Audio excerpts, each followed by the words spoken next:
We're going to unpack our stockings and see what kind of coal and crap and cinematic treasures we found this year. What did Saint Dick leave us? Saint Zaslav. What did Saint Zaslav leave us? I got a strike.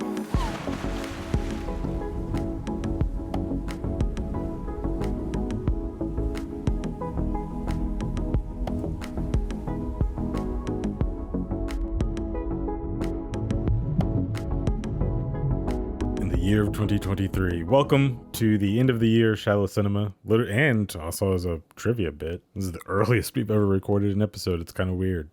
Yeah, I'm awake, kind of. And the sun is yet but rising. It's very cold outside, though. I'm shivering in me timbers. Is the weather outside frightful? It's pretty frightful. But the films inside are meh to delightful? They're mediocre. Since you have no place else to go. Well, let's get on with the show. Hey, that was good. I am Nemo. I am Blackjack Bauer. And this time, we're not really talking about TV shows that much. We did last year, we did 2 parts, but I think we pretty solidly decided on movies and films. We're refining. Also, Loki, didn't really watch a lot of shows this year, including Loki. That was also good. I also didn't watch it. So but your segue with it was very good. Thank you. Yeah, also, I mean, look, we don't have a Patreon yet, but like if you want us to do this more, give us your fucking money.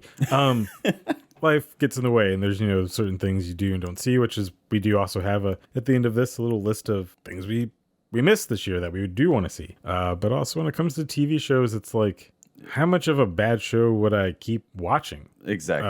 I mean, there's some movies this year too where it's like, I've been around long enough to know from watching that trailer, like, that's not a good movie. Hence why we have dishonorable mentions. So exactly. Sure, what my dishonorable mentions are movies I did not need to see to know that they would have been the worst, or at best, meh. But yeah, TV shows, like, even something short like The Last of Us with 9 episodes, like if you're not feeling it by episode 4, like, wow, yeah, why would you keep going? There's no point in finishing it. Like, actually, one show this year that I was interested in, I think we even talked about it last year on like a trailer, but it was a new documentary series on Netflix called Life on Our Planet. I think I watched about 15 minutes of it, and I'm like, I'm through with this. That's a good example of like, why would I continue to watch this 10-part shit documentary series? Find about Life on Our Planet, bro. Wait, did they have David Attenborough? No, it was Morgan Freeman. Who cares? Oh, okay, no, I understand. Who cares? I would care. And Steven Spielberg helped make it, which is what made it even worse. Like, what, are you guys just using his name? So you didn't even get one episode?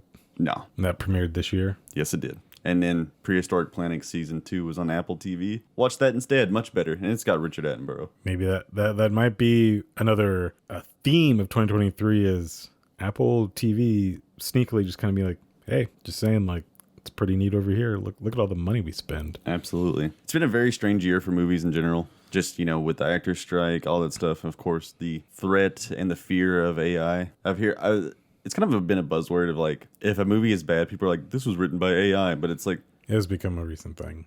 I kind of feel like that's worse because it's like, no, AI didn't write it. Just a very untalented human.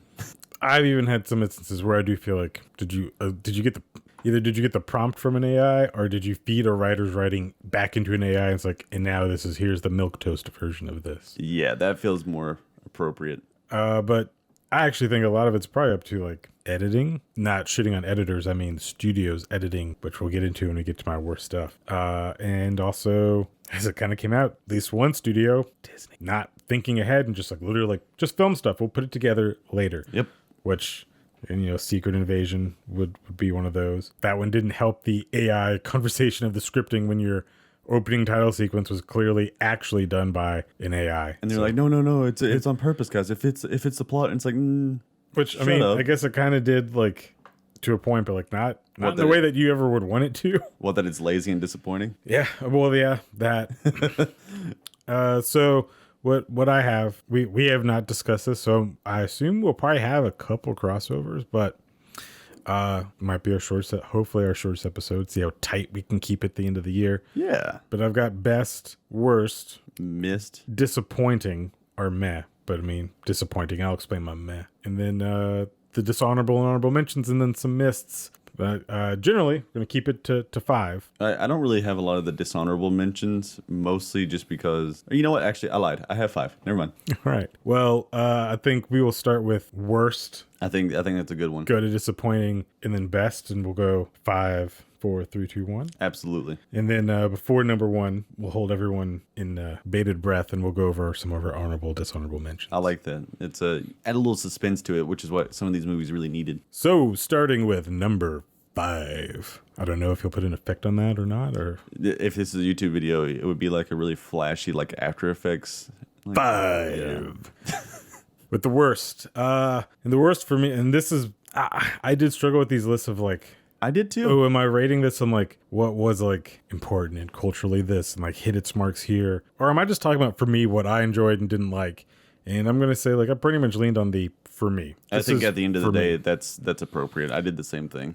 So my number 5 worst, which means the least worst, right? Yep. The least worst. Beau is Afraid. I kind of thought that would be in your worst. It almost made it to disappointing, and then I realized like I didn't really have expectations for this movie, so it didn't disappoint me. Also understandable. And also it's not that I'm disappointed, it's more of like, no, I'm angry about this. I've liked, like, Ari Aster shoots good looking stuff, and like sure does seem like it's important. I'll give him that. I haven't really liked any of his work. I thought this might get close to like, oh, it's kind of a comedy actually. But you know what? It's also 3 hours long. And even though we're now living in an age where 2.5 hours to 3 hours is just kind of becoming the like, this is how long a movie is. This is one that clearly to me is like, you didn't need 3 hours to tell the story. And this is a prime example of a director not having any interference. Is like, somebody should have interfered a little bit. There is one section of the film, which I'll full disclosure, that's in my runner-up of best films for me. A runner-up didn't make it. Oh. Yeah. Oh. But there is one scene in particular that I love. The penis in the attic? Yes, I do love that. I think it's funny. It's a scene where he goes on an adventure in his head, and it's like this beautiful, like, painted papercraft world. There's no reason for that scene to be in the movie whatsoever. I love the scene because it's so fun and beautiful, but it really is pointless. The movie also itself felt like, dude, the whole of it is not pointless, but every section of it is like, this is pointless. This isn't like, it's little vignettes, and which again can work and it's fine. But to me, this was very indulgent, and by the end of it as well, for me, is like, what did I get out of this? I understand, and that's completely where it came down to. Like, this is what's the worst. Like, I can see like, yes, the shots are like very well constructed, and like, oh, what a weird story you're telling. And I was like, but also like, what did I didn't get anything from this. I think that's really appropriate to have that reaction. I don't think that you're wrong for picking it for your worst. But I'll point out it's my least worst. Yeah. So that's also me giving it the credit of like, oh, I see. And like, it wasn't my best. So it's like, obviously it's kind of in the middle for me. And this is something I would watch again, if not just to kind of pick out stuff I didn't see the first time. I'll give it that too. It is inherently clearly a movie of like, you gotta watch this twice. So the second time, like, 1, you know exactly what you're getting. 2, you do know where it's going, so you can look for like, well, are there clues or there's a purpose? Is there meaning? But I don't want to. I think the absurdity of sitting in a theater with other people and seeing a giant dick monster is kind of what made me love the movie. And that's a great argument for, again, a reason the theaters exist and the experience. Because yeah, I just watched it at home, and like, I'm sure if I was in an auditorium with like even 10 other people, I'd be like, do we all pay to watch a giant dick on the screen? Yeah, I think that was the best part for me. It's same as you would say now. Actually, just talk about 2023. Comedies took a really hard hit this year of like, did not make their money. Yeah. And I think it's because, like, well, most people probably feel like, well, I'll just watch it at home. Like, I don't need to go out and spend 10 times as much money to watch it at the theater. But comedies also, like, I have had the experience of like, oh, it's funnier. Yeah. Seeing a comedy in a room with, again, even 20-ish more people who, it's the sitcom effect. Why sitcoms have canned laughter. It's to tell you, like, laugh, dumbass, right now. Like, we made a joke. If you're literally in a room, it's not saying you wouldn't have thought the joke was funny, but like having other people laugh, like, it's infectious. And so that is a theater experience is a very real thing. I think and this I guess clearly would be influenced by seeing this in a theater with people. I think there was one scene in this movie. I think it was like where like it was like the PTSD ridden soldier like busts through a window, of where everyone is like in the theater collectively is like, is this a comedy? Like, because what the fuck? Much like I would imagine, even though I knew watching this at home, I think like the movie Malignant would also be one of like, if you saw it in a theater with people, like, that's a shared experience of like, hey, did you know who's going to do that? These are comparable. That's very comparable. I guess my last thought on the movie overall is, I think that Joaquin Phoenix did a really great job acting in this movie. He feels like the most pathetic and wimpy person, and like he's meant to. He's terrified of everything in the world, where it makes me stressed out to watch him. He's a good. I mean, he's a very talented actor. Again, a movie I didn't like Joker, but like I give the dude props. Like, yeah, dude, like fuck, what a weirdo you seem like. Yep. But that's my number 5 least worst, but worst of 2023 is Beau is Afraid. All right, my number 5. I expect you to not have watched. I shouldn't have, but I did anyway. The Exorcist Believer. Oh no, that almost made the list of dishonorable mentions of movies that I knew was like, nah, no, it's not going to be good, so I shan't watch it. Well, I'll keep this very tight. It shit so hard in the original film that it killed the creator. And also, isn't it apparently I've discovered from watching stuff about it after the fact, isn't Ellen Burstyn like barely in the movie? Yeah, she refused to be in the movie. She wouldn't accept money. They tried to pay her a lot, and the only way she accepted it is if they made a sizable donation to a charity she believes in. So she doesn't even want to be there. No. So they hired her, got her in the movie, just for her to say, Christianity and all that stuff is part of the patriarchy, and I hate them. Goodbye. I did hear the patriarchy scene, which also did. It's really weird. It seemed like it's clearly like, well, this is forced in. That's an example of like you want to be mad about woke something like, well, that was a very shoved in there. That was a writer who couldn't help himself, kind of a deal. You mean David Gordon Green? Because did he write this with Danny McBride? Is Danny McBride still involved? I think so. So I know this is also like the Halloween formula of their reboot as well. I'm like, okay, and I don't know. The other person I've heard that saw it was like, exorcism is such a small part of this fucking movie, and Ellen Burstyn's character again and again states she's not an exorcist. She can just like consult. And then the priest doesn't want to do it, and they're just like, well, then I'll do it. It's like, well, the whole point was that like you're not an exorcist. Like you can't just do this. The ending has like an Avengers scene where a bunch of different like leaders of religions come to exorcise. And this is the first part of a trilogy because Universal paid a large amount of money to get the Exorcist name. And first of all, like, and this is what you open up with, which I don't even know if it's just like nostalgia baiting or just like, is this just a shitty movie you had? And you're like, call it The Exorcist. Well, I think it was this year too. We already got an Exorcist movie, the Pope's Exorcist, which apparently that's on my list of I missed it. Apparently, it's been a fantastic film. I'm not going to say that I missed it, but I do know that it did okay that it's getting a sequel. It doesn't say a lot, but it is getting one. It's really highly rated. Not getting a sequel. But yeah, that's my pick. I mean, I knew it was going to be bad. I shouldn't have watched it, but I did. So this one is called Believer. I think part 2 is called Deceiver. Shut up. I'm not like that's. Is the last one going to be like Receiver? That's what I'm trying to figure out. Is like, well, what's the last one? Because you're clearly doing a thing. Or have you already figured out like we're not getting past 2 on this? Like because I'm just gonna spoil it because I know it. And as Nemo's pointed out, is like you shouldn't watch this movie whether you like The Exorcist or not. Like this is just a bad movie. Yeah. Reagan comes back at the end. It's like a whole part of this movie is like, oh, I don't know where Reagan is. And it's like, oh, could you not get Linda Blair to come back? Because like I feel like she would take any sum of money. And I'm not gonna shit on her. But she is back. Like she shows up, and I assume Ellen Burstyn won't be in the next one. And like, we'll just deal with Linda Blair. So it's so bizarre. But yeah, that was my pick. Also, do they even claim that the demon's Pazuzu in this? I don't even. My like the trailer had a scene where like Ellen Burstyn says to one of the possessed girls like, "We've met before." Yeah, I think it's like, well, if that's not Pazuzu, then no, you haven't. Like, I think my brain just shut down. It's just another demon. Not all demons are like Ellen. So that was your number 5, your least worst. Yep. And mostly just because I knew it was going to be bad. That's why it's the least worst. All right. So my number 5 or 4. It's 4. I'm going up to the next category. We'll go category by category. Oh, my bad.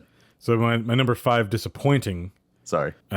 Title. And this is my least disappointing. I'll point out again.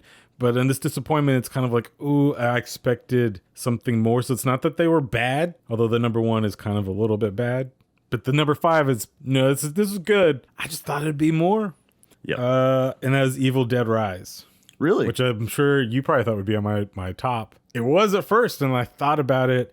And as I really considered what my disappointing category was going to be, because at first some of the disappointing ones was like, no, these are just bad. Like, it's bad. So how do I determine what's bad and disappointing? That one was in my runner-up for best. And I liked Evil Dead Rise a lot. I mean, I bought it day 1 when it came out, but I think we mentioned in our review, so I'm not going to harp on it, but out of all of the Evil Deads, including even the 2013 yes, it was remake, I think so, or reboot, whatever it's called, kind of had a hook or a thing. That one had a oh, we're going back to completely practical effects and also like gross ass fucking gory practical effects, like blood just going to be everywhere. This one, I guess its hook really was like, we're not in the woods, we're in an apartment building, but they didn't really use that to its full advantage. They really didn't. I mean, the other hook would be like a spoiler, like you're gonna watch a whole family get murdered, and it's like I didn't expect to see children get killed, so like that was unexpected. You got me there, but the scares and the gore were all good. And again, props to, I should have looked her name up, but lead actress who plays Deadite Mommy, like, whoo, you are definitely a part of the pantheon now of I could Evil fix Dead. her. I could fix her. You could fix her. Mm-hmm. Mommy's with the maggots now, though. Yeah, I could fix her. I don't want to get into your maggot obsession. But yeah, so it's in the disappointing, but this is still very much a thumbs up, and this is the one that is borderline to being on that best list because it is good. It's just is missing just a little something extra to make it its own in that franchise. And the reason it was in a top list, one is I've never watched another Evil Dead thing, so to me it was just a this very is all fresh maggots. Yeah, and we know how you feel about that. I really like the practical effects and stuff. I mean, I think in our review I talked about like the black sludge and stuff coming out of the eyes and nose. So if you want to look that up, editor's note, check episode. I don't know the episode, and I doubt it was this year. He's not going to edit it in there, so just go look for it. Yeah, it's Evil Dead Renfield. But yeah, that's I think that kind of that practical effect stuff put it pretty far up there for me. It's not enough to be in the top 5 by any means, maybe not in the top 10, but it was in my runner up for top. If we were doing these as top 10s, it would have gotten out of the disappointing list and would be on the best list of just like, no, because it is this, but I would say it's solid, like pretty solid top 15. So this is right now my disappointing list. I still recommend this film very much. Just it's the mark just a little bit on some stuff, but okay. Good. So what's your number 5 disappointment? My number 5 is You People. Oh, I thought you were like, wait, who are you angry at? Then I remember like, oh, is that the Jonah Hill? Yes. Eddie Murphy. Yes. So, movie? Little known fact, I really like Eddie Murphy. And I've heard that he's good in it. Jonah Hill is awful in it. I was kind of, because Eddie Murphy really hasn't been in a lot of stuff in the past few years. Beverly Hills Cop 4 is coming to Netflix. Yeah, that makes me scared. But Eddie we'll Murphy, talk about it in trailer talk eventually. Eddie Murphy was fine in this movie, but this movie was really bad. It could have been in the worst for me, but I think I put in disappointments just because I liked a dramedy. Kind of, yeah. Like I love comedy, rom-com. Oh, so it's not even like okay, I thought it was going to be more like kind of dramatic exploration of some race. Nope, you think so. The whole movie itself feels like an inside joke. Like if you're not from Los Angeles, you really won't understand this movie. It's like tons of like inside jokes of like, oh, you're from that side of town. I guess you San Bernardino Valley, gross. Basic Becky. Just shit like that. It's like, oh yeah, Drake went there once or some nonsense. Drake's from Canada. Yeah. He went to Degrassi High School. And but I think I'm really sad and disappointed because this could have been pretty good. Jonah Hill is really good with comedy stuff, but I don't know what happened, but there's no chemistry between any actor in this movie. I think Jonah's he's had a weird time. Yeah. Yeah. He's a different guy now. But literally Jonah Hill and Lauren London, the two leads, had such negative chemistry. They refused to kiss for the final scene, so it had to be CGI'd. I'd heard about this, that the final scene is, and that they even came and tried to defend. It's like, no, that's not the case. It wasn't this, but it's clear as day. It's like they're not in the same. Yeah. They're not there. I think that like that's just a pathetic waste of like money and resources, and it really shows how like at that point terrible. I would rewrite that scene to just not include a kiss. It shows. I don't think any other movie has ever CGI'd or green screened in like. There's one, and you have not watched the movie, and I'm gonna keep that a secret. Is it an Adam Sandler movie? No, we'll watch it one day. Anyway, I do think that's a really pathetic waste of time and budget, but it just the integrity of the director to allow that to happen is like, man, you're pathetic. You're really terrible. So what's keeping this in your technically highest aspect of disappointing? Is it the least disappointing to you? Is it your appreciation for Eddie Murphy in this movie? Yes. Okay. All right. So you can put in drum rolls on here since this is the best. If you want to do that 5 times. My number 5 for the best, and I don't know if this will even be on your list. It might be. Let's see. But it's really came down to like, you know what? This was fun. This was a reason you go to the movies fun, and this was a movie that should not have been this good, and as Dungeons and Dragons. It's in my runner-ups. And in a movie that I feel for, because it deserved more attention in it did. like its bigger box office. I hope that it's having a good streaming life. I believe it is. In that maybe even with a smaller budget, like, no, do this again. It got a Hallmark holiday ornament, the little fat dragon. Okay. Yeah. I mean, okay. That's something. That's something. That is something. But yeah, look, again, if you want to know more about it, we reviewed it. I think that's a solid episode to just listen to. But also, I'll even say, like, just if you haven't seen it, go watch it. And I'm not into fantasy type stuff. Lord of the Rings is going to be a hard sell for me. And Wait, is that where the CGI kiss is from? Is it Lord of the Rings, the extended versions? No. Okay. No, absolutely not. I didn't know if maybe like Frodo and Sam, you know. Oh, we wish. Smiggled it in there. But this was really good. And the best was a hard debate for me in ordering them of like, oh, well, I mean, but these are all good for different reasons. And D&D did knock a movie into my honorable mentions. That's fair. That I've really debated between. It was like, no, D&D deserves his attention. So yeah, my number 5 best of 2023 is Dungeons and Dragons: Honor Amongst Thieves. Among Thieves. Among D&D hat. I co-sign on that one. I say you don't have to know anything about Dungeons and Dragons to enjoy the movie. I think that's really solid for a licensed movie. And if you have a passing knowledge of any D&D stuff, there will still be some Easter eggs. You're like, oh, I get that. Oh, yep. So my number 5 was also kind of a sleeper hit, and it's something that you're gonna. I don't even know if you watched it, but you're gonna agree with me on some stuff. And this was No One Will Save You. It is in my missed it, wished I'd seen it, and one that I was going to try to get watched before recording. I was like, you know what? Getting the list together how I have has been hard enough. Like, if this movie's super good, I don't want to fucking anything else up. It's going to stay in the whoops, missed it. Well, I wrote a little review here that's spoiler free, and why I liked it. I think the number one thing, though, that you'll agree with me on is it was a Hulu movie. Should have been in theaters, just like Prey. Without having seen it, I'll take your word and that I'll probably will agree. And from what I'd heard and the little bits I'd seen, it was like, probably would have made money if you put this in. It really would have. And that actress, Caitlin Dever, I believe is her name. I know her from Justified. Yeah. She's really good in Justified. I never saw Dear Evan Hansen. I'm sad she's in that, but it looks like she's giving it her all. That's a rough one, actually. And I saw that she was in this, and that made me even more like, oh, I definitely want to check this out. This film really did impact me in kind of a profound way. I'm a really massive fan of media where your main character doesn't speak a word and still tells a very compelling story. Did you end up seeing Silent Night? Yes. It didn't make any of my list, but that's a great example of not what to do. Okay. Or what not to do.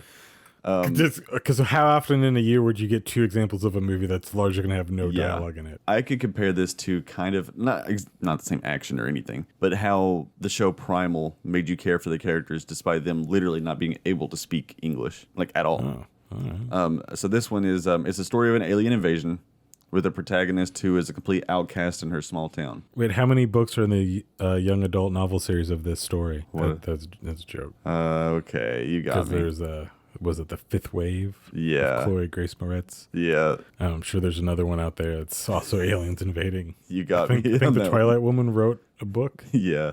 She got one movie. Stephanie Meyer. And then they're like, oh, whoops, this doesn't work. I won't tell why she's like kind of an outcast, but it really does make it like a thrilling and a thought-provoking plot that kind of makes she's one of them. It makes you feel like you're going crazy a bit at some points, which is interesting.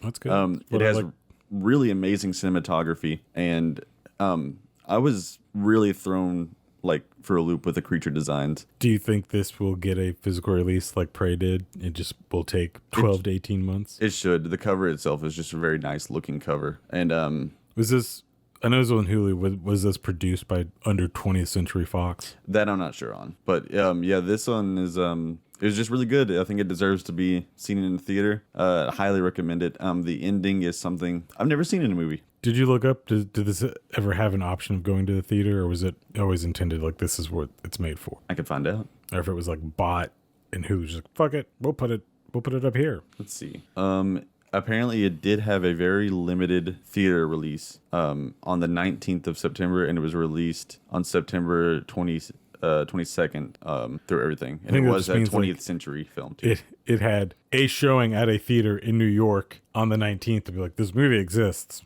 and you can watch it on the 21st on Hulu.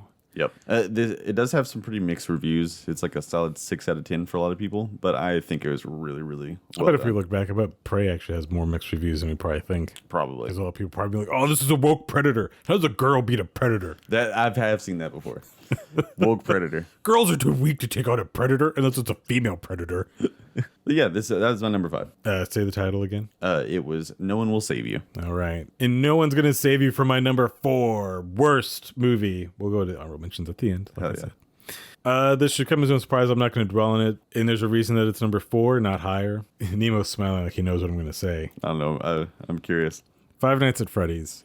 I kind of figured you would hate it. I do actually hate the movie, but it's number 4 because I also realize, much like another movie who will appear on this list later, you did the brand justice, and like the hardcore fans of this thing seemingly enjoy it and also like get it. And like the faults of the movie is like, well, but this is, in the game it's this, like, yeah, but this is a movie, it's a different medium. And it's also like, maybe who gives a shit? Like I should praise something being made for the fans of the thing and not just like, well, let's try to get everybody in here, even though you still kind of did that. Cause like, I do think it probably should have been a rated R movie.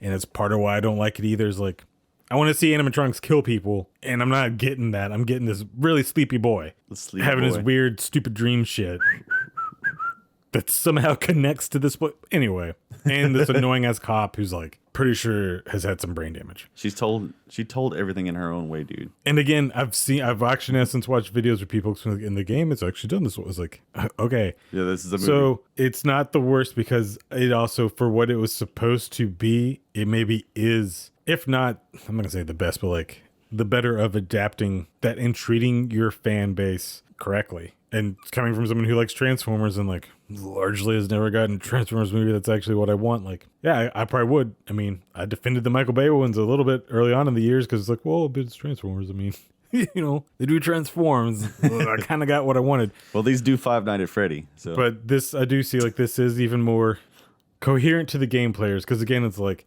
I know that Golden Freddy exists. Why the fuck was he at the house with the ant? And like, are we just gonna skip over the ant's dead body? Like, police had no fucking questions about that. It's like, yeah, we're all good. Anyway, I don't even dwell on it. Five Nights at Freddy's is my number 4 worst movie of 2023. But yeah, go watch our review on it. I liked it a lot. If it was in my honorable mentions for top, it would have been like 16 or something. I liked it, but it's not a perfect movie. So it didn't make any of your list? Nah, didn't make it. My number 4 is Indiana Jones and the Dial of Destiny. Okay, so I'm going to say this is in my dishonorable mentions. That you so missed. I can kind of, no. Well, yeah, I guess I didn't watch any of the dishonorable mentions because I knew they would be bad. That's kind of like, that's why it's low on my list, is I just knew it was going to be bad. And but I almost put it in my disappointments, even though I didn't see it, because it was like, kind of wanted it to be good. and it is, I'm not going to give away dishonorable stuff. There's some cheating I had to do in this dishonorable list, but it was number 2 in the dishonorable list because, even though I didn't see it, is also if you're going to do this and like, this is the last, like, this is it. I'm not saying go balls to the wall, go out. I was like, have a good script, a good story. And also, I don't think it should take $300 million to make this. I summed it up into 3 things. It's out of touch, it's out of time, and it's out of my head. Do you remember even any details that happened in it? Only the last 10 minutes was the entertaining part of the movie, and the whole movie should have been that. And also, Shia LaBeouf died. You mean when he comes back, or when he's in history and he's like, just leave me here to die in history? All that stuff was way more interesting than the rest of the movie. I agree. It should have just been that. Yep. And it should have. And I'm all for, like, I want darker, more mature stories and whatever. But it's also like, I do feel like this movie also tried to pander to a lot of different people. And it's like, hey, know your audience. Yep. Anybody, even Crystal Skull fans, like, you're probably baseline starting at 35 years old. I know there are people who are younger who are probably going to see this, but like, yep, that's who you're going after. So I don't know why you spent $300 million. And I've seen plenty of people say that Crystal Skull is far more entertaining just because there's more stuff happening. If their goal is to retroactively make Crystal Skulls, like, you know what? It's pretty good. I think they did that. They made everyone go like, this movie's still dumb and bad, but like, better than this. So I guess this is still directed by Spielberg. So like, yep. Oh, okay, yeah. You know what? Aliens and Kate Blanchett. Like, yeah. Shia LaBeouf. Yeah. Okay. I'm on board. So yeah, that was it. Terrible. All right. So my number 4 on the meh scale, and keep in mind this means like I still liked it. It would be Talk to Me. I do give mad props. I never got the chance to watch this one. It is a good movie. It is entertaining, and it's a new ish clever concept with like a horror story, and one that has a parallel of like, oh, just like It Follows, but not like It Follows. And also props to like, these are two YouTube guys who just like made YouTube shorts. Yep. I think this even comes from one of them.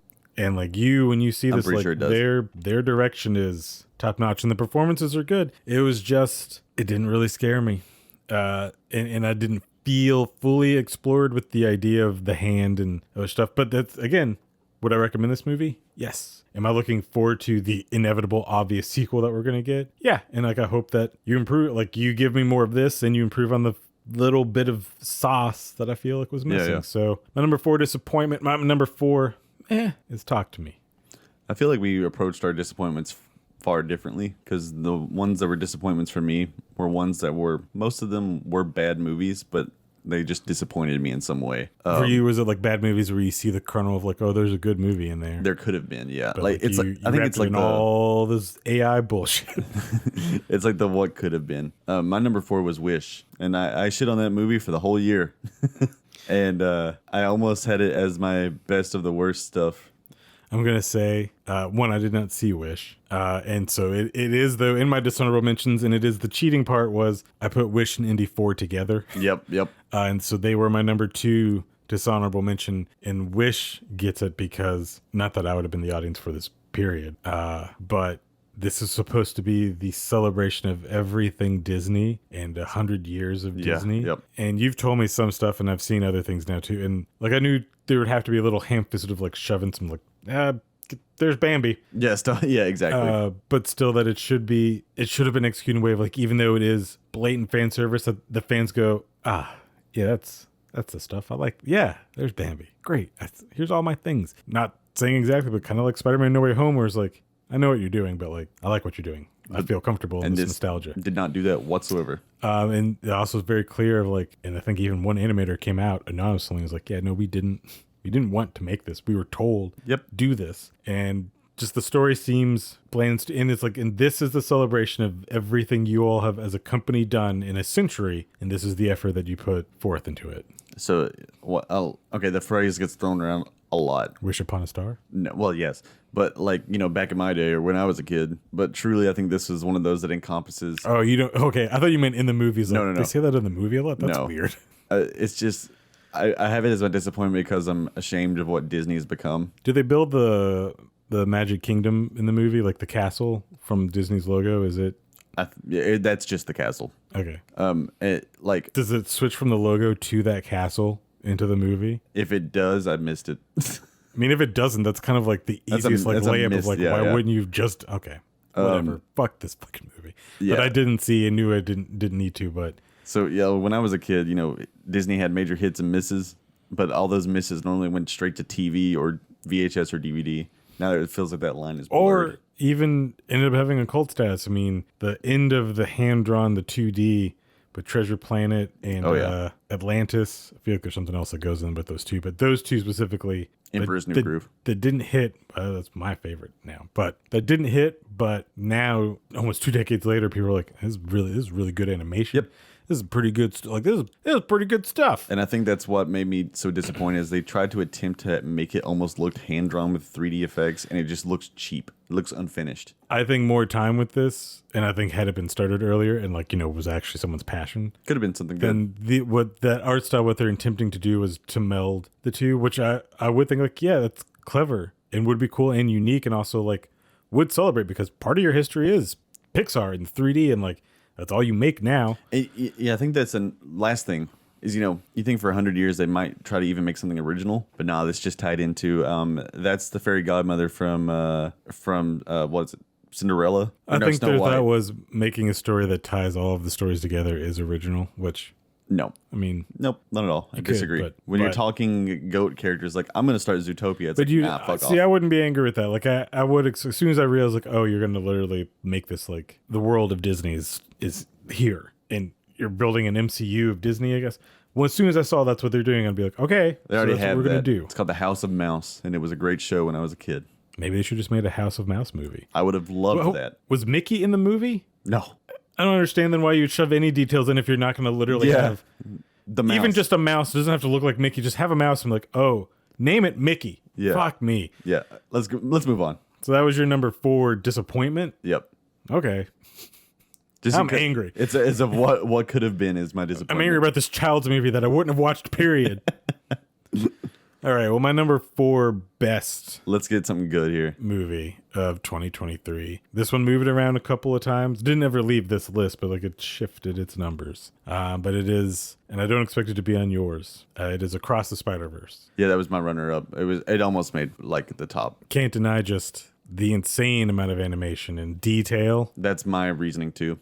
And it is a instance again of pop culture reference, nostalgia bait, but never somehow is literally built on it and doesn't feel like it because there's a good story at the heart of what's happening. So everything else is just extra. The more time I've had to linger on that movie, the more I admire the villain of being literally nothing to becoming something so terrifying that it's like, wait a second. Yeah, yes, there's more of that too. And people's complaints about the movie I do get, and yeah, it's half of a movie. Even though in our review I did kind of argue for like, it feels like it wrapped up this element of the arc, but like it does leave you hanging. On retrospect, it's like, did you really have a third act resolution, or did you just kind of like, see you in a year, 2 years? This one did have something very bizarre happen with it, though. The version that I watched at home was not what I saw in the theater. Oh, well, then I think that came out even when I was in theaters, that there were mild differences. I think there's been like 4 or 5 different versions of this movie released in the Spider-Verse. Are we in a Spider-Verse? We might be. That was very strange, but still, yeah, I enjoyed the movie. The version that I watched didn't differ in any way. It's just different scenes like were changed up. Yeah, so it didn't impact anything. To anyone listening, it's not like there aren't 4 drastically different versions of the movie. It's very small details that are changed that like some uber nerds angles. notice. Like, hey, wait a minute, that's different. I think the biggest thing is there was like an AI animated character that I didn't care for. Like it was like a not like a AI. Minutes? Yeah, basically that, like a computer woman. And one scene she had completely changed from what I saw in the theater because I hated the scene in the theater. The one at home was actually like, oh, that's fine. You think it was like anime releasing where they took some time to like go back and touch that up? I think so. Yeah, solid number 4 pick. Mine is also a Marvel movie for number 4. I mean, it has to. I know what it is because it can't be anything else. Yep. As much as I've shit on the Marvel and the MCU this entire year, Guardians of the Galaxy 3 is my number 4. To go ahead and to compact things down, of course it is on my list. It is my number 2, actually. Impressive. Guardians 3 is my number 2. What I'll say is I was looking forward to this one since before Infinity War Endgame were out. And lived up to it. And I was very worried about the quality and everything going into the movie, but I was very satisfied. We did a whole episode on it, really good. But I feel like it deserved to be on my list because 3 of the songs from the soundtrack was on my Spotify Wrapped this year. But you only put it at number 4. Yeah. I'm curious to see what your other 3 choices are. My number 3 is a surprise. I'll say that. So mine got number 2, and it did also move around a little bit in the numbers. But just to echo some of what you said, is this also to me proved like, no, we're not in superhero fatigue. I mean, maybe a little bit. I think really what it is your audience is like, I don't want to just see the same stuff. Right. And I want to see effort. Like make this, I don't want every movie to be a world ending event because then that does get old, but like make every movie an event. Make it the end of the world for your character. Like to want to go see this. And I think for people even removed from knowing the Twitter drama of James Gunn and Guardians, I think this also did feel like different than Multiverse of Madness, than Love and Thunder. It felt like an ending. It was also that. I mean, it really felt like the end. For its own standalone trilogy of the Guardians, like, this is an ending. I feel like it even felt like the ending of the MCU for me. Like, really. And as we said in the review, like, this is also like a good, like, stepping off point of view. Like, you know what? This was a nice 10 to 12 year ride. And here is the exit. Yeah, I really enjoyed it. So yeah, for me, Guardians 3, my number 2 best pick, but great choice. Nemo. Number 4. It's number 4. Now it's getting exciting. We've had some crossover. Yeah. I hope we have some uber nerd fan who's gonna actually do like a chart of like crossovers and stuff. But that could be you. Could be. All right, so back down to the worst. Number 3. I'm not gonna harp on this movie again. We have a review of it, so if you want to hear my thoughts, go find that. My number 3 worst movie, Renfield. This did bounce back and forth between disappointing because really it was a disappointing movie to me. Right. But then I thought about more of it as like it also felt like a movie from the 90s for some reason. Just like its constructions, like this seems like a movie. Like in the 90s we'd accept this and like we'd move past like this doesn't make sense. I disagree. I feel like it feels like a 2000s movie. Well, also I should say like a late 90s to early 2000s movie. And like the horror, Like a 2008 or 9 movie the to me. camp horror element wasn't utilized, and that would be the disappointment. The comedy fell flat, and like I'm not going to shit on her. You can if you want. It was entirely just her, but also was like Yeah, fuck Aquafina. I hate her. what is going on with Awkwafina and Anna Taylor-Joy? Where it's like, is that all that Hollywood thinks? Is that the only two women you think can act? Because like I think there was a movie I watched recently that I was surprised, like, oh, that's not Awkwafina. Because I actually thought I thought it was like, why wouldn't it be? I assume it would be Awkwafina. Not even being racist. It's just like it just seemed like a character that you give to Awkwafina because you give her all of these characters. Do you remember the name of that movie? No, but it was something I saw very recently. I think it was animated, so it would be a voice. Oh. And like the thing spoke and like, was like that doesn't, in my head I was like, that doesn't sound right. This should sound like a raspy Asian lady. That's so funny.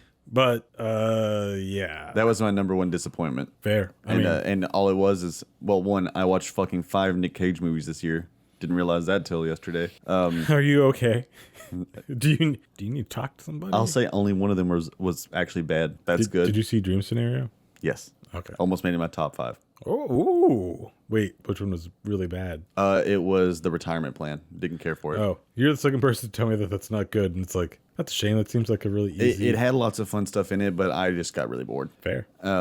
Yeah, my reasoning for the number one is Number one disappointment was Renfield. Nick Cage's performance was so good in it that it made me sad it wasn't a Nick Cage Dracula movie. There It is had great sets, great costumes, great color, not great CGI. Just really wasn't for me. and I feel like the CGI had to be on purpose. I think that's also Which is again was makes like, a well, disappointment. then go further with the rest of the movie, like. It should have had the Evil Dead Rise blood effects. Like it's ridiculous. And this was in my disappointment list, and then it went back and forth because it was a disappointment. And there is a kernel of something good there. Yeah, that's And also, fucking Nick Cage's old school Dracula, like, was good. and he managed the balance of like, I do believe that I should be scared of this character, and also like, this is fucking Nick Cage, just camping it up. Yep. And it was like, this is what I want. You want the ridiculous, and you want the like, yeah. I can also kind of buy like, don't fuck with that dude. I'll tell you, the other Nick Cage movie I watched was The Old Way. Is that the Western? Yeah, it was mediocre. It was okay. Whatever. I mean, It didn't the make dude was in 5 movies this year. Like, It didn't make any list. what do you want from him? And we talked about the other ones. So yeah, my number 3 worst movie, fucking Renfield, Nemo's number 1 Disappointment. So then going down to my third worst, Asteroid City. I didn't see it, and I'll tell you what, it's not even on my oops, I didn't see it list. Probably because it just went off your radar completely. I've also seen some more recent reviews where there's just like it's there, it exists. It is a Wes Anderson movie. It's a Wes Anderson movie. And normally I'm okay with Wes Anderson stuff. There's some things I don't care for, but this one I was like, you know what? You add the idea of an alien plot with this cool like Nuketown vibe. It really was nothing. Nothing really hooked me. It was just boring and forgettable. I think the other thing I saw from the review I watched of it recently was everyone talks the same. That's So it just kind of it makes some of the jokes are funny, but it's like, well, because everyone talks this way. It's just funny. Jason Schwartzman had a pretty good year. He was the voice of the Spot.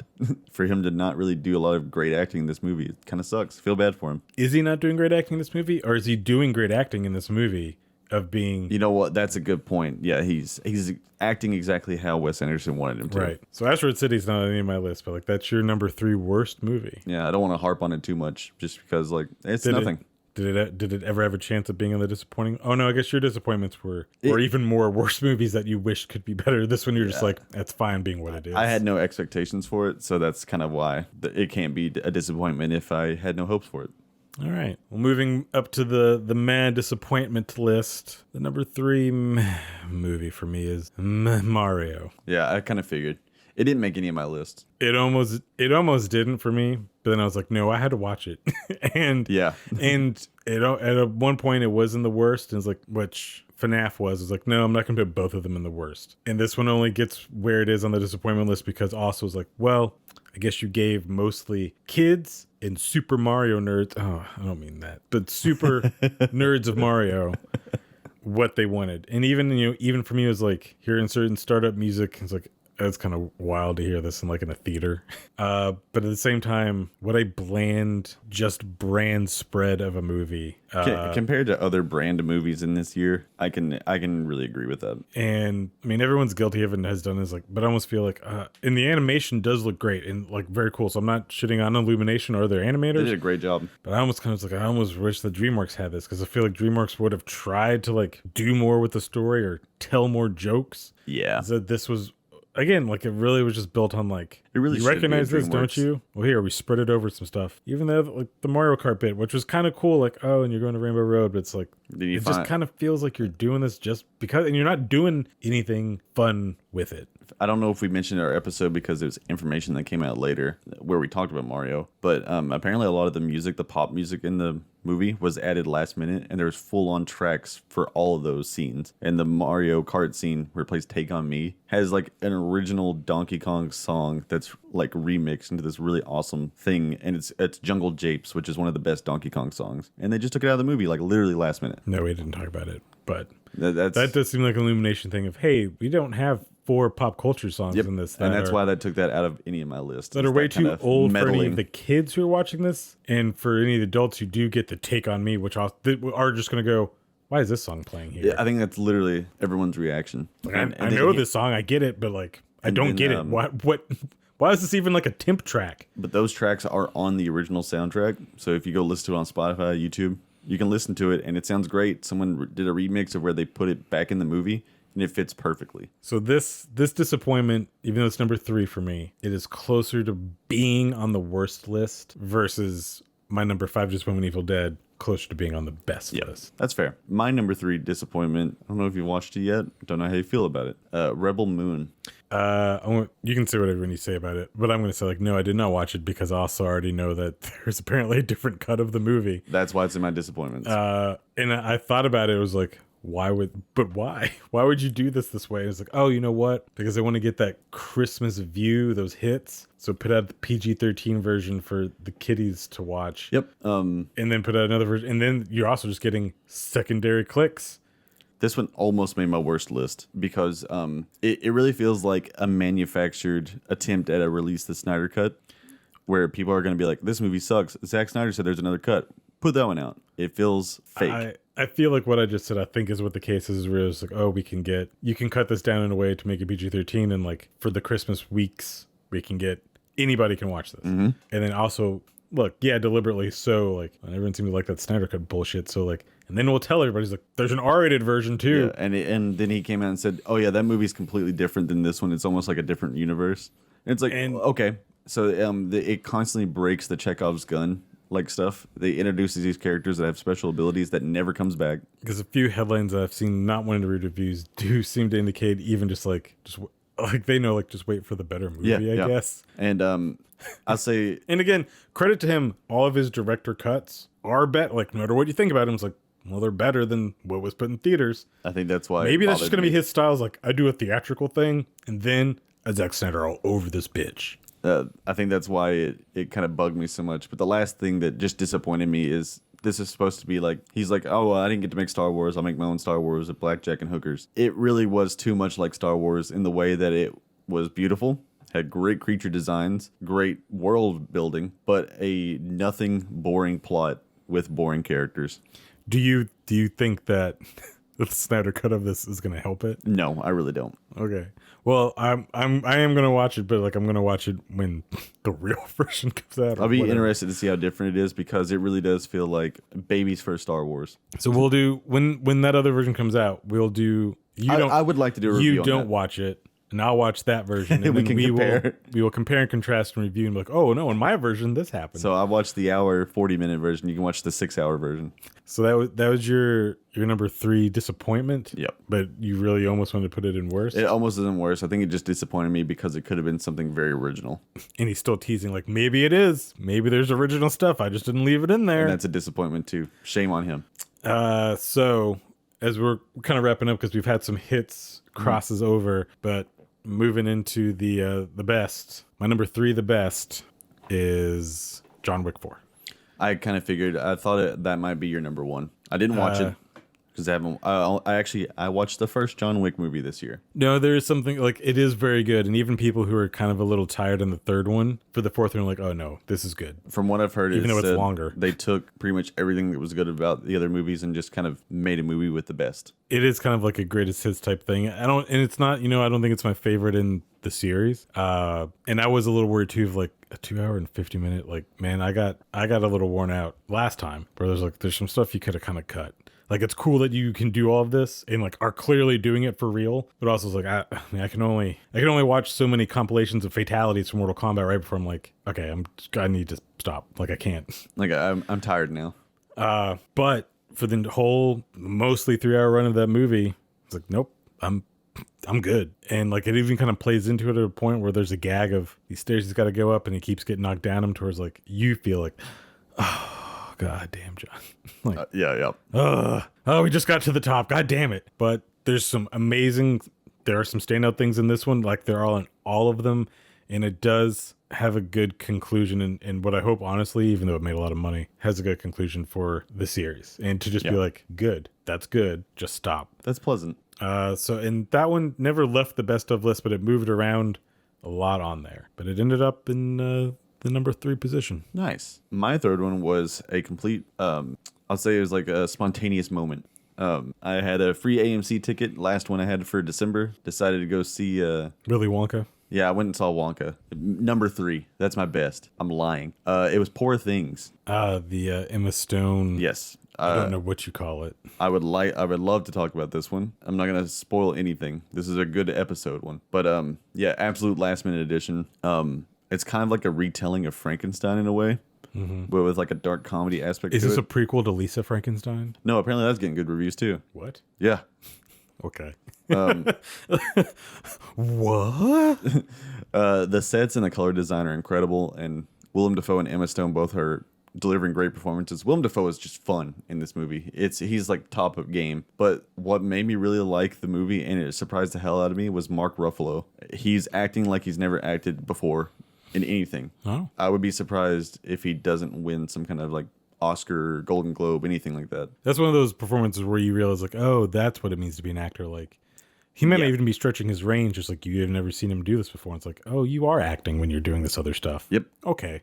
And that's all I'm going to say about it. I really enjoyed it. Also, Emma Stone doesn't look like herself in this movie. No. I mean, even in the trailers I saw, I mean, I know it's her, but it's like, okay. You look at other things like movies that are based off video games where it's like character wears a helmet. In half the movie, they're not wearing their helmet. This is not Stallone's Judge Dredd. This is like one of those things like, I can't believe you had this makeup on you the whole movie and you're like an A-list actress. Very good. So that was your number 3 best? Yeah. If I could put this Willem Dafoe and the Nick Cage Dracula together from those movies, this would be amazing. Is this the movie Willem Dafoe is filming while he's not in Aquaman, The Lost Kingdom? Yeah. I don't think that's actually the case, but I mean, he's not in it, so. Godspeed, Spider-Man. All right. Now we're coming down to the wire. Number 2, the worst. Oh man, did this movie move around a little bit too? At one point it was on the disappointing list. I'm not going to draw it out. My number 2, the worst movie, is Ant-Man and the Wasp: Quantumania. We got a winner. That's my number 2. Total crossover. And it is because there is a kernel of like, no, there's a good movie. Even in the story you crafted here, there's a good movie. I don't think you should have made an Ant-Man story this big. Nope. No pun intended. Uh-huh. Yeah. But also, and it felt like a reshoot, re-edit at the end. And I don't care if I spoil this for you because like it's a bad movie. And also it's been out for most of the year. So you can see right here in my notes. My notes are not very big in that little middle section. I have one word for Ant-Man of why it was the worst. I'm going to wrap up with it's MODOK. Well, and that's so I was going to say, and also the very ending where it seemed like Scott and Hope were stuck in the quantum realm was like, oh, stakes. That's a thing that's been missing. Yep.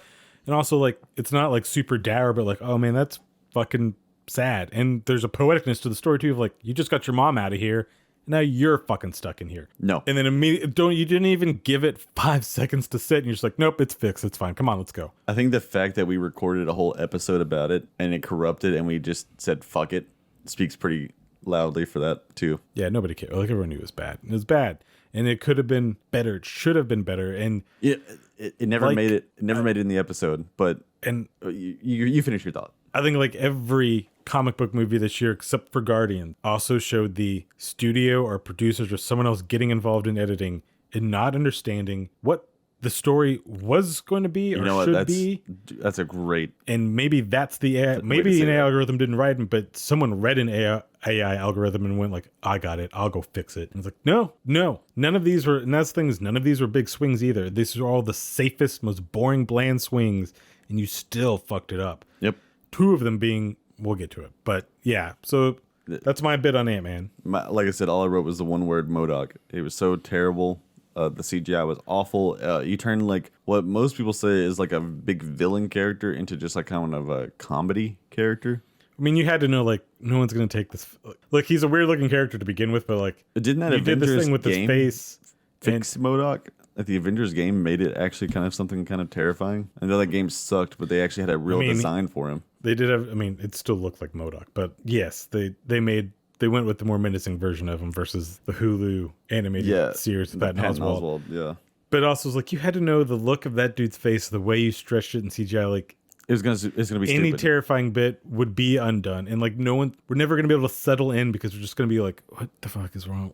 And again, I know he's a weird looking character, so also maybe he's like, don't do him. Exactly. Like I don't know if this was just Marvel balls of just like, well, we made a fucking raccoon. Yeah, we made Groot and raccoon. But they look like he looks like an actual raccoon. And I'm not saying that you can't make MODOK work, but like not like this. And this also did feel like shoved in, like put MODOK in there. Yep. And terrible. I mean, I actually did like the kind of reveal that that's what happened to Ant-Man 1 villain. It could have been a good. And towards like that even works of like that's who MODOK is. Like that's great. But it was the design. But this so this is my number 2, my worst, and I'll say like what bumped it to the worst and got it out of disappointing. The end result was the MODOK. Yep.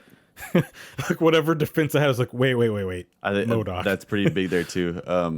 It never made it into the episode because it got corrupted. But the last thing I'll say about it is when we were sitting in the theater opening day, there's only like 6 people in there, and there was a dad and a son in the back of the theater, and there's a quiet part of the movie. I'm pretty bored, and I just overhear the son say, "Dad, can I watch SpongeBob?" And then that made me chuckle. But then there's a really quiet part about maybe 30 minutes later, and I just hear a very light Squidward talking. And it took me out of the movie so much. Like, I was already out of the movie, but I was like, can I figure out what episode of SpongeBob that is? So I was more interested in this kid watching fucking SpongeBob in the theater than the movie.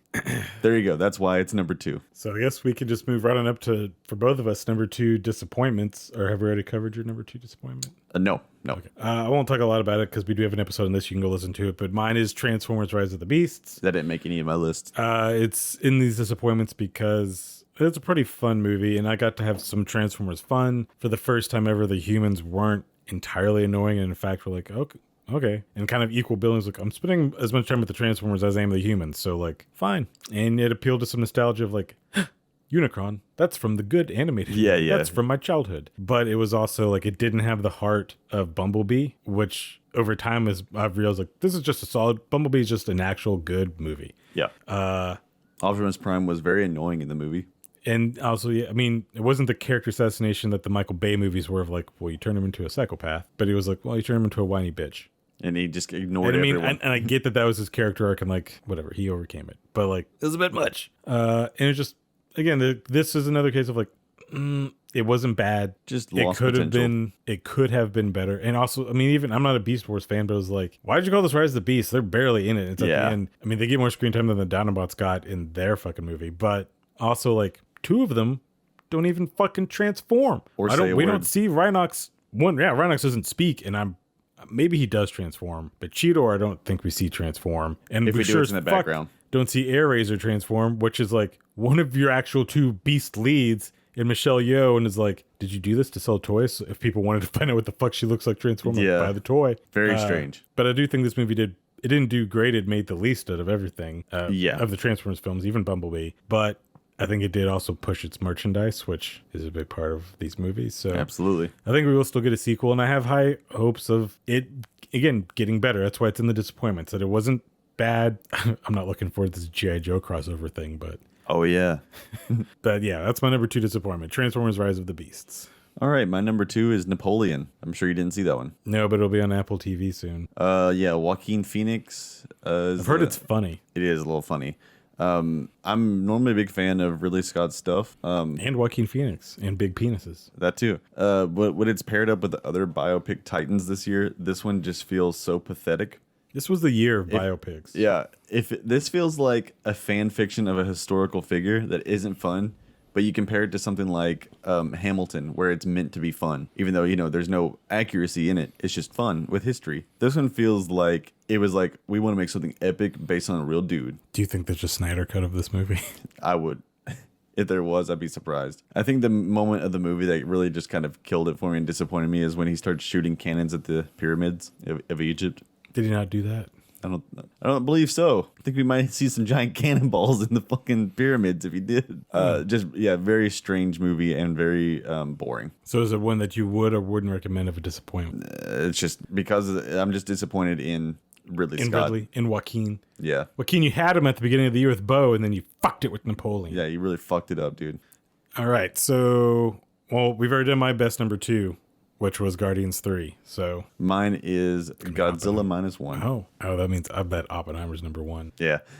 We talked in depth about this in our last episode, so go listen to that one. I just think it really set the bar on how a creature feature movie can be thoughtful and emotional while still giving you thrill and terror. Ditto, and just to wrap up the best section, I'll tell you, Godzilla -1 is my number 1. Nice. It did do it. It was just like, it could be the fact that it's the latest thing I saw, but it's also like, you know what? It was good. It was that good. It's my favorite movie of the year. And my number 1 was Oppenheimer. I'm going to just go ahead and kill it.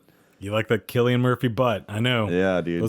Those butt cheeks just atomic slapping. I really liked Florence and her pews. The whole cast, which half of them weren't even advertised or in the movie, really put their all into it. And I did not expect to see there's a ton of dedication. Michael Richards Kramer from Seinfeld in this movie, but like when he shows up, I mean, that scene is powerful. I haven't seen Oppenheimer. He said, "Oh, Oppie, it's bad." He burst in the room and like, whoa. They've attacked Pearl Harbor. Oppie, they got him. No. I think it's a very compelling story, especially for it to be as long as it is. It doesn't feel like it's that long. It does incredibly. Does it feel shorter than Avatar: The Way of Water? Yes. It feels shorter than Beau is Afraid, too. It's really good to see for long form media of how, like, solid it keeps it. The one thing I think doesn't get enough credit for this movie is the composer, which is Ludwig Göransson. His work on the score is like really incredible, and a lot of people thought it was Hans Zimmer that made the score. When you were thinking of a name, I was just going to say like Hans Zimmer, I assume, but I guess he didn't do Tenet either. I think Ludwig did. He did Tenet. You think so? So he doesn't have a lot of credits. I can tell you 2 credits. What are they? One of them's Community. Okay, yeah. And then he's also half of Childish Gambino, technically. The earlier stuff, he's doing a lot of the music on that. Oh, I thought you would get this other one. He did 2 of the Creed films, both of the Black Panther films, and he also did Venom. I didn't know he did Venom. I knew he did the Black Panther stuff. So yeah, comparing the score of those movies to this one, it's really like night and day. The score is amazing. Yeah, honestly, Nolan pulled off making a very record-breaking rated R movie that's engaging without a single touch of CGI. But still couldn't beat Barbie. But it's a rated R movie. That blonde bitch. It was an original take on a biopic that kept historical facts right while also adding in, artistic interpretation of stuff. Yeah, and it has lots of great stuff. And ass. Hell yeah. But it also does not have any imagery of the horrors of war. It only relies on the emotion of the story to drive it. It's not flashing in your face things that happened. They do set off a bomb. One bomb. But it's not the one. But it's not the bomb. And but yeah, it's just a very engaging story around one man, and I think it's what really encapsulates what cinema should be. Yeah, well, I don't think Oppenheimer could beat Godzilla, so... Hey, Oppenheimer created Godzilla. Like, actually, for real. To wrap up, since we've cleared all of the best. That's all of our best. I've got one worst left. Me too. Yep, okay. My number 1. I wonder if we cross. We probably do. My number 1 worst is The Flash. Oh, no, mine's 65. I was wondering, it's like, 65 has got to be on his list somewhere. My Flash almost made it into my worst if I cared about it. That was part of it, and like, for a while I was in my disappointments, and I was like, was I disappointed? But it's also like, yeah, I was, because you know what? You had 2 years at minimum to edit and re-edit this movie, and clearly you did. I think they had more. And it's amazing that what came out even came out, but also like... It was shit. And what put it up over Ant-Man was like, Ant-Man gave me MODOK, but The Flash made me watch 2 Ezra Millers. That's fair too. That's a very good. That's a great review. And it is a disappointment because like I don't care about the Flash, but like you could have made a decent, and I'm just giving you the leeway of like a decent, fun movie with this premise and with these characters, and really, again, not that you give a shit, but like you could have closed out the DCEU or the Snyderverse or whatever you're gonna fucking call what the last 10 years was. This was a nice way to kind of close it off, even though we still have one more movie to go, but we'll talk about that in the next section. Oh no. But yeah, The Flash is my number 1 worst. Because it's also just, this is a bad movie. It's just, it was in my runner-ups because like, it just sucked. And you AI brought back many dead people. And like, I don't know if you asked anybody if it was cool. Like I said, the word AI being thrown out a lot, that was one that did. My review for 65 is just fuck this movie. That's all I have to say. Yeah, and actually, I don't know what episode it is. I think it's 2. We talked a couple times. But Nemo did do a pitch of here's how you do that movie right, and I didn't see it. It's not even. Is it on my? Nope. It doesn't even get a dishonorable mention. Oh no, it did. Nice. Because I just knew it was going to be bad. Yeah. But like it could have been, and that could have been some dino fun. Really just have gone with like, well, it's a trailer for all too. Like, why'd you spoil the fact that they're on Earth? Yeah. It seems like it's supposed to be kind of like the title sequence does it. Like so that's your number 1 worst. Your number 1 worst. My number 1 disappointment is Mission Impossible: Dead Reckoning Part 1. Oh, that's interesting. A lot of people was putting that in their top movies of the year. No, it's disappointing because it's not. And I go back and forth on some of the Mission Impossible movies. I don't love all of them. I didn't watch this. I don't hate all of them. I've never watched a Mission Impossible movie. I'm not going to start with the last 9. Part 1 of the last one. 9 part 1. I don't know. This one is the first one to I think go fully digital and not use any film, or there's something with it, and like you can kind of tell in a bad way. I think. For me, that's really good for disappointment. And then the story, while it does start to kind of hint back at tying things into the very first movie, which like again you don't have to because this didn't start as a universe. Yeah. And also, I mean, that was almost 20 years ago. Like, a lot of people don't remember or don't even like the first movie. But then there's just a lot of back and forth stuff. I don't want to ruin it for anybody. And even I was at a point of like, what's the MacGuffin? What's it do? Like, it just seems like a nebulous thing to get from action scene to action scene. And just boring, right? I wasn't bored. So I'll say, like, I wasn't bored. Oh, okay. But I wasn't, most of the time I was just sitting with incredulously.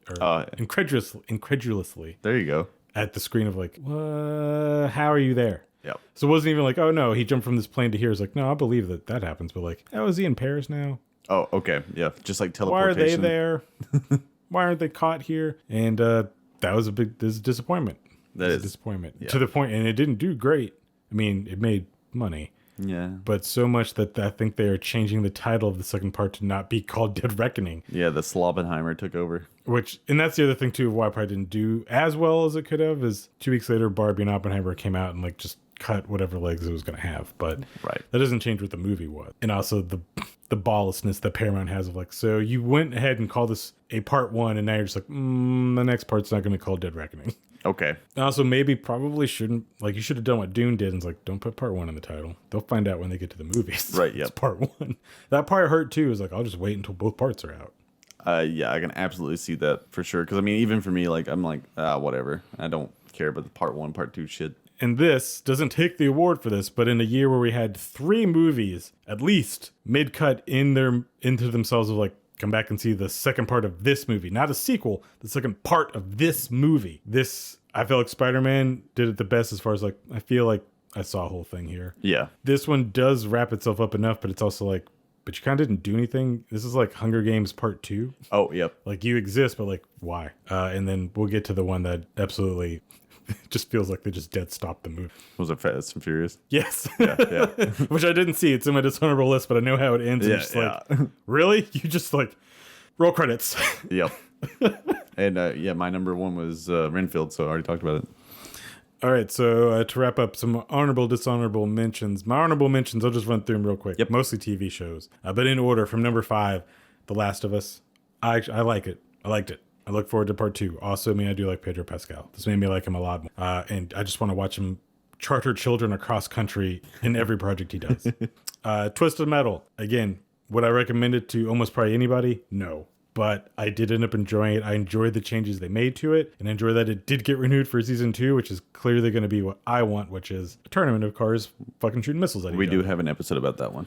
Monarch, not done with it yet, but really surprised at like Yep. how much I'm enjoying it. That's on my list. I'm caught up with all the episodes. And Party Down season 3, which if you've never seen this series, fuck Party is that? Down, you should go watch the first 2 seasons. Should be easily findable. I've literally never heard of this. It's about, I mean, it's an inside Hollywood comedy show. It's got Ken Marino, who you would know from The State or from Veronica Mars, or I don't know, he's probably had bits on Parks and Rec. Adam Scott, which you will know from Parks and Rec. It's actually why there wasn't a season 3 originally, because he got the Parks and Rec gig permanently, and they just couldn't work it out. Lizzie Kaplan, Martin Starr, Jane Lynch, Megan Mullally, and it's just every episode is an event that they're catering, but all of the caterers are obviously like either actors or writers because it's Hollywood. Of course. But every episode's a different event. It just takes place at that event, and you have some good cameos, and it's some good dry wit humor and like a little bit of the edge of like, oh, I can't believe they fucking said that. Okay. But it came back after 10 years to finally do a season 3 and actually took the time jump of like, we're now 10 years later for those characters. But unlike other shows that have come back, even like Arrested Development on Netflix, where I kind of feel like, ooh, you lost the step. Yep. This didn't. Like this straight up, if you just watched all 3 seasons, which you can do in a day because they're 30-minute episodes, it just feels like, nope, you guys didn't miss a step. You're just right back into it. And it's a good ending that also, again, kind of feels like, are you going to do more? But if they don't, they don't. That's great. So cool. That was on there. And then the movie that got knocked off the list by D&D, Ninja Turtles Mutant Mayhem. Yeah, okay, I figured that would be because it was really good. It was really fun. The art style was great. We have a whole episode on it. Go listen to it. It's great. Watch it. Shut the fuck up about April being a chubby little black girl because it doesn't matter. My list of stuff that we haven't mentioned already. It goes TMNT. That was my 5. Nice. 4 was Spider-Verse. 3 was Barbie. 2 was Dungeons and Dragons, and number 1 was Dream Scenario. I like how you have like 4 IP entirely based movies and like really based on toys, and then Dream Scenario from A24 starring Nicolas Cage. I will say, just a quick rundown of that one. I've never had a movie that I watched that made me so uncomfortable that I almost wanted to turn it off, but I could not look away. And I wanted the main character to kill himself. Just do it, man. I genuinely wanted him to end his life at the end of the movie. And you didn't feel that for Bo? No. That's all right. But that says a lot. Because this thing, the one with Nick Cage is so grounded and realistic that's what it's like. Your life's over. There's nothing you can do to come back from this. Well, that is in my list of what I missed want to see. But I believe it's on Hulu. My dishonorables, I had to do some cheating here. Yeah, my dishonorable ones are pretty But low. sharing the number 5 spot, Expendables 4 and the Meg 2, because just fuck you. Shame on you. Meg 2 is my number 3, and I did watch it, and I'm like... And it made money. Yep. Unfortunately. I knew it was going to be bad, so that's why it's not in my worst, because I knew it was going to be bad. I think the weirdest thing in the movie is it just starting up with... did you? Oh, that's right. You saw it. I watched it. The opening scene, like, going to your characters, has a pop song, like, intro. Very bizarre, but it's just... Is it not Barracuda? No. It doesn't make any sense. I don't know why they picked the song. It's a Gorillaz song, and it's coming up Dare. Oh, okay. So yeah, no reason for that song to be in there. I was like, what the fuck? I literally thought my computer's Spotify turned on. As mentioned, my number 4 was 65. Didn't need to see it. Knew it would be bad. My number 3 was Fast X.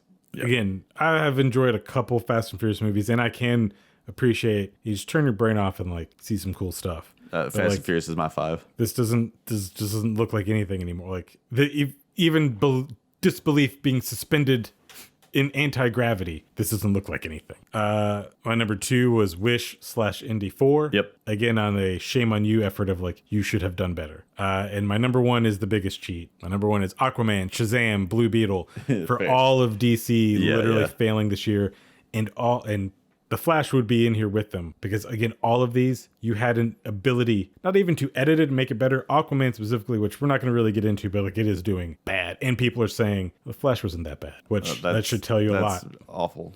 I haven't heard anything about it, so yeah. But we know there have been numerous reshoots that like Michael Keaton was in the movie at one point. Ben Affleck was in the movie at one point. Now there's no Batman in the movie at all. And this is the least consequential of all the films you put out this year, where it already was clear none of this matters. Even a grand storytelling, but also for you as a company, none of this matters, because like even if this did $1 billion, you wouldn't make an Aquaman 3. Why did you take this movie away from James Wan? Why didn't you just let it be whatever? Why did you edit it for anything? Because it doesn't matter? Why didn't you just literally leave it alone? Because you spent $400 million making it? Because you kept reshooting it? It's like just, and the weird thing is like, and I bet none of the footage of Michael Keaton or Ben Affleck will ever come out. And it's like, I mean, I don't know why you wouldn't have. Yeah. I don't know if you're like, oh, get it done in 2 hours. Like, if it's already going to be incomprehensible, at least put the cool stuff in the 2 hours that's going to be incomprehensible. Where's Willem Dafoe? He was busy with his poor things. But then, yeah, Shazam, Yeah. again, seemed like, I don't care. I'm going to say taken away from the director as well. It's like, we're going to do this and this. And again, it's like, why? I think a big thing that killed that movie for both of us was the damn trailer and seeing it every time we went to the theater. But it also showed, eventually they showed off like the fake looking Gal Gadot, which is like, do you just have her on a server and you can just put her in every fucking movie? Yeah. And then Blue Beetle, I'm not going to shit on it. It wasn't supposed to go to the theater. It wasn't made at that level. And I don't know why you did that. I still just feel bad that the suit was practical and of the dude that was at Comic-Con in San Diego being like, please look at this, and no one giving a shit. So those were my dishonorable mentions, movies that I just knew like, no. I think it's funny you didn't really watch any of those. All my disappointments are all things I watched. Except 5, which was Fast and Furious. I wasn't going to watch that. My 4 is Insidious the Red Door. It's just terrible. Fuck them. This is a big year for horror. Yeah. 3, I knew, this is also why I didn't make the list because I knew it was going to be bad, but I still wanted to see it. But Cocaine Bear. Oh yeah, that was this year. Yeah. February. Damn. I knew it was going to be bad, but I might know a couple people that are in the movie. Meg 2, obviously. I know the bear. Hey, that's cool. And then number 1 was The Flash, just because it just really had no meaning to me to make it in my worst list. I get that. It's not worth even being angry about. Yep. And as far as what I missed that I really want to see, you got your Barbenheimer. Yeah. Just went through those together. Yeah. The Creator, which is on Hulu now. Yep. Which I want to see now on the basis of it was shot for $65 million and looks like a top tier movie. Again, with Godzilla -1 showing Hollywood like Indiana Jones didn't need to be $300 million. The irony that he also made a Godzilla movie. Right. Killers of the Flower Moon. Yeah. Mine's longer. I'm just going to read them off. Yeah, go for it. Suitable Flesh with Heather Graham. Aporia with Judy Greer. If you don't know Judy Greer, you do know Judy Greer. Yeah, you do. And this movie looks like a really cool time travel story in essence of they don't travel through time. They can send a small atom back through time and basically kill somebody. Okay. The Killer, David Fincher on Netflix. When Evil Lurks, a foreign film that apparently is just grueling and terrifying. So, of course, I want to see that. Doing some numbers. American Fiction, which is very new. It's got Jeffrey Wright. Don't know this one. I think it's going to be like a dramedy comedy, but like I love Jeffrey Wright. And I think the premise kind of is like he's a black author, but he just wants, just an author, but like he writes a purposely like overly quote unquote black book. Okay. And then suddenly gets super famous, but it's a lie because like he didn't grow up on the streets. He doesn't like. Ooh, okay. Okay, yeah.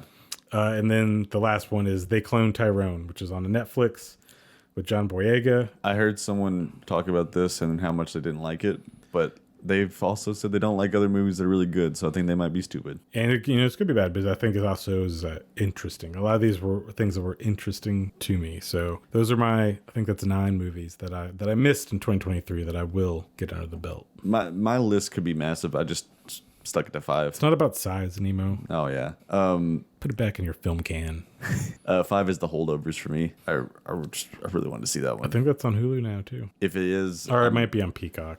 From what I've heard, the main actor... Paul Giamatti? He's never been... No, the main character, sorry. Oh. Has never been in a movie before, and apparently this is like... his acting in it is insane. Like... I like other stuff from Alexander Payne. And apparently it's a great Christmas movie. I didn't realize it was a Christmas movie. Well... Yeah. That could be a debate. Is it a Christmas movie? Is Die Hard a Christmas movie? Is Batman Returns a Christmas movie? I think it's like literally a Christmas movie. Number 4 is Inside. That was a Willem Dafoe movie. I think to see that. That's one where he's like locked. Mm-hmm. He's like a thief and he gets locked in. So I think it's just him. Number 3 is The Iron Claw. I don't know what that is, but I've had multiple people Zac Efron, Bear, Kid. I think it's A24. It is, but also keep in mind A24 is changing. Yeah. 2 is The Creator, and number 1 is Killers of a Flower Moon. So you said, fuck The Killer. You don't care about Michael Fassbender. Get to watch it. That's one of the ones that's like, if I made a bigger list, it'd probably be like number 6. But so, yeah, that kind of wraps up 2023. Yeah, there's definitely movies. Actually, let us know what movies did we just straight up miss that we didn't mention that you feel like deserve a shout out. What does your list look like? I feel like this year was a really big year for movies. There's lots of good stuff, lots of bad stuff. You remember we had a brief chunk at the beginning that you were like, oh, you know what? I think the movies are. Oh wait. Yeah, we kind of have like a mid-year of just nothing but garbage, and then a bunch of good stuff came out. Like I'd say starting in September, but then both of us were literally so busy we didn't have time to watch most of it. But we're not going to talk about what's coming next year. We're excited about, but next year is going to be interesting. You're going to have a lot of should have come out this year movies. Oh yeah. And then there's probably going to be a few less just because, well, somebody fucked up in Hollywood and weren't paying people correctly. Next year, like that's what's surprising about this year is it had a lot of good stuff, lots of stuff. But next year might be really low. In beyond just the strike impact as we wrap up, it's also going to be what I noted. We had two major studios this year celebrate a landmark of 100 years, Warner Brothers and Disney. And Warner Brothers is on... And both of those studios, Disney bombed this entire year. I'm very happy that they got that humility. I don't know. Warner Brothers or Disney? Warner Brothers fucked everything. Disney. I think hopefully that'll teach them to be like, hey, make movies people liked. I mean, they already were readjusting some things, and the strike did bring other things to light, but you're never going to have a company take full accountability, and they didn't.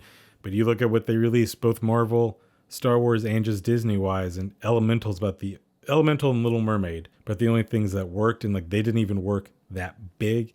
Elemental worked because they left it alone and just left it sit in theaters. And apparently on streaming, it got really, really good like views and stuff with streaming. But that's part of Disney's issue too, is you've trained the audience you do have to like, well, just wait for it to be on Disney Plus. Your child audience would just rather watch it at home.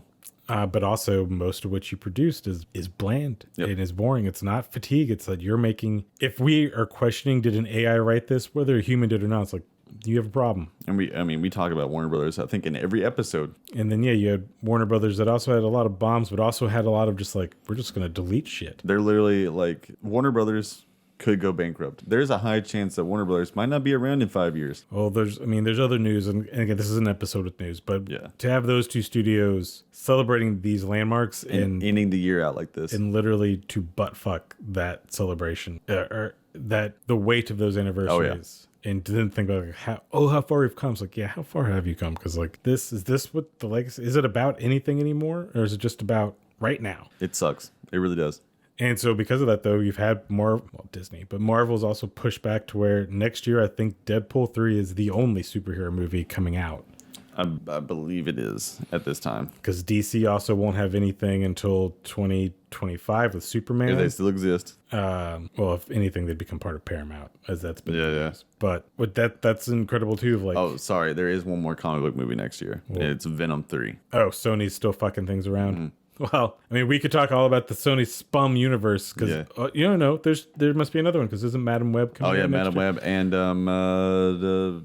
Craven. That was supposed to be this year. Yep. So you do have a shit slate of Sony to look forward to next year. Also Joker 2. That's not Marvel, but it doesn't count. Yeah. It's not a thing. But so you have a lot of those things too that have been pushed, and it's good because that also means like, okay, cool, you're taking time. And maybe you guys are going to come back with stories that matter, even if they're not for you, stories that matter or that work or that are passion based, and also that you stay out of. You should be focusing on Ari Aster and editing his stuff. Stop messing with these things. But that's my take on 2023. It was a year to remember for Hollywood. And I think, honestly, this is a turning point for a lot of this stuff because of the AI discussion, because of the historic strike, because of the unknown future of physical media and what it means for any of this stuff to exist. This has been a big year, and we had some good things, but we also had a lot of product. A lot of content. I mean, neither of us even mentioned the Marvels because it literally just does not fall on our radar whatsoever. But that's on a lot of people's top worst list too. That was their biggest bomb. I bet it's not the worst. I bet it's not the worst. It just doesn't hit. Yeah. My final thought is like, a good 30, 40 years from now, I feel like you're gonna get some mini documentaries and stuff about what happened around the time this strike happened. Whatever the 40-year version of YouTube is. Yeah. And video essays have turned into. Yeah, exactly. So that was our 2023. But let us know, like, again, are there movies are shows that we missed that we should check out? Yeah. Recommend them to us. And also, if you give us money, then I'll watch it. What are you looking forward to next year? You can follow us at shallow_cinema on X, YouTube Shallow Cinema, iTunes, Google Play, Spotify, all of it. Pornhub? Not yet. Oh, man. That's when you know we've made it. And you can also email us at shallowcinemashow@gmail.com. And if you're hearing this, email us so that next episode we will read some emails. This is a bold claim in case we get no emails. It'll be super sad. But because I do want to know, like, what are your favorite movies? What stood out? What pooped in your mouth and your popcorn this year? Are theaters dead? Do you think theaters are dead? Tell us that too. That's a big thing too. Because if the blockbusters are just going to be boring, like, why would you even go for that? And that would be what you go for. So 2023, here comes 2024. If Tom Cruise can't save us, who can? Well said. Godzilla. Hey, maybe. Bye-bye.